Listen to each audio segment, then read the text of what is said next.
Quit India ఉద్యమంలో అసువులు బాసిన 7 అమరవీరులకు శ్రద్ధాంజలి ఘటించేందుకు ఈ నెల ఆగస్టు 12వ తేదీన రణరంగ చౌక్ వద్ద ప్రత్యేకమైన ఏర్పాట్లు నిర్వహిస్తున్నట్లు మున్సిపల్ కమిషనర్ బండి శేషన్న తెలిపారు. ఈ కార్యక్రమంలో రాష్ట్ర ఆహార పౌర సరఫరాల శాఖ మంత్రి నాదెండ్ల మనోహర్, పలువురు ఉన్నతాధికారులు పాల్గొంటారని కమిషనర్ తెలిపారు. స్వాతంత్ర పోరాటంలో భాగంగా దేశవ్యాప్తంగా పెద్ద ఎత్తున క్విట్ ఇండియా ఉద్యమం జరుగుతున్న తరుణంలో తెనాలిలో ప్రజలు చేపట్టిన ఉద్యమకారులపై బ్రిటిష్ పాలకుల కాల్పులు జరిపారని, దీంతో 7 ఉద్యమకారులు అసువులు బాశారని కమిషనర్ చెప్పారు. ఆగస్టు 12వ తేదీన జరిగిన ఈ సంఘటన చరిత్రగా నిలిచిపోయిందని అన్నారు. ఈ ఘటనలో వీరమరణం పొందిన దేశభక్తులకు ప్రతి సంవత్సరం లాగానే ఈ ఏడాది కూడా నివాళులు అర్పించేందుకు సన్నాహాలు చేసినట్లు మున్సిపల్ కమిషనర్ బండి శేషన్న చెప్పారు. ఈ కార్యక్రమానికి రాష్ట్ర పౌర సరఫరాల శాఖ మంత్రి నాదెండ్ల మనోహర్, వివిధ శాఖల ఉన్నతాధికారులు పాల్గొంటారని ఆయన తెలిపారు. మున్సిపల్ కార్యాలయం నుండి ఎన్సీసీ క్యాడెట్లతో ప్రదర్శన ఉంటుందని, అలాగే విద్యార్థులకు వ్యాసరచన పోటీలు నిర్వహిస్తున్నట్లు కమిషనర్ చెప్పారు. 12వ తేదీన జరిగే అమరవీరులకు శ్రద్ధాంజలి ఘటించే కార్యక్రమంలో ప్రజలు భాగస్వాములై అమరవీరులకు నివాళులు అర్పించాలని కమిషనర్ బండిశేషన్న పేర్కొన్నారు. భారతదేశంలో మన తెనాలి పట్టణానికి స్వతంత్రోద్యమం సంబంధించి చరిత్రలో ఒక పుట ఉన్నది. ఎన్నో ఉద్యమాలు భారతదేశంలో జరిగాయి.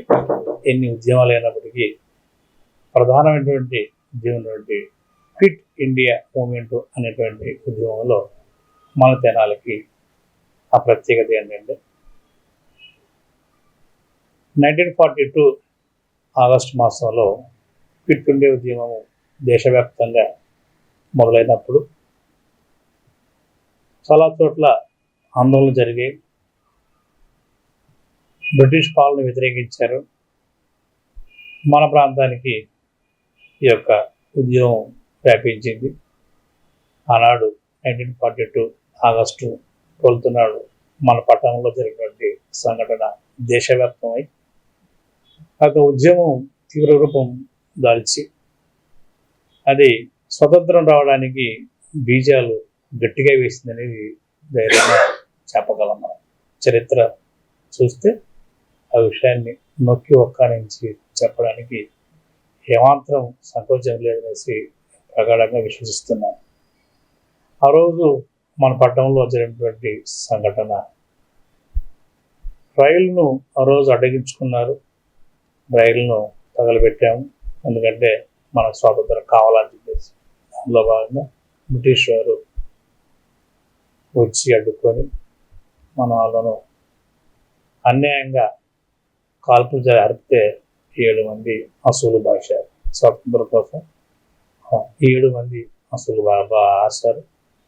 సో ఆ సంఘటనను మనం స్మరణగా చేసుకుంటూ మన పట్టణం నందు ప్రతి ఏడాది ఆగస్టు 12న రణరంగు చౌక్ అనేటువంటి ప్రాంతంలో ఫ్లైఓవర్ గురించి ప్రాంతంలో ఈ కార్యక్రమాన్ని అమరవీరులను స్మరించుకుంటూ ఆ రోజు శ్రద్ధాంజలి ఘటించుకుంటున్నాం. ఈ కార్యక్రమంలో గౌరవ మంత్రి వారు, అలాగే కౌన్సిల్ వారు, వివిధ రాజకీయ పార్టీల వాళ్ళు, సామాన్య ప్రజానీకం, వీళ్ళందరూ కూడా ఈ యొక్క కార్యక్రమం మున్సిపాలిటీ యొక్క ఆధ్వర్యంలో జరుగుతుంటుంది ప్రతి ఏడాది.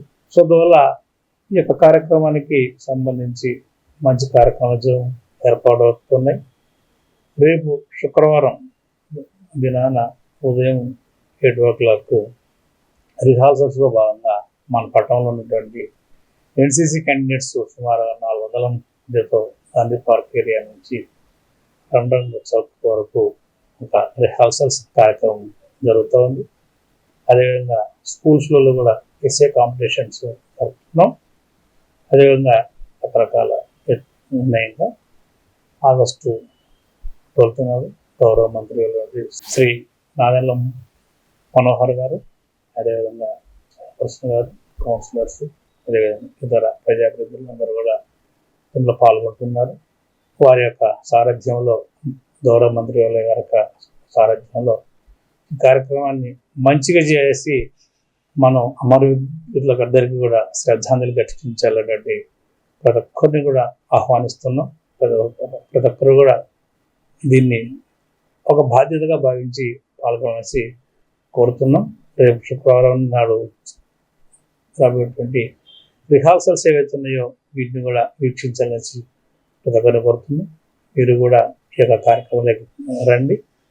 రణరంగ స్థలిలోకి వచ్చి మీరు కూడా శ్రద్ధాంజలి ఘటించాలని ప్రతి ఒక్కరిని కోరుతున్నాను.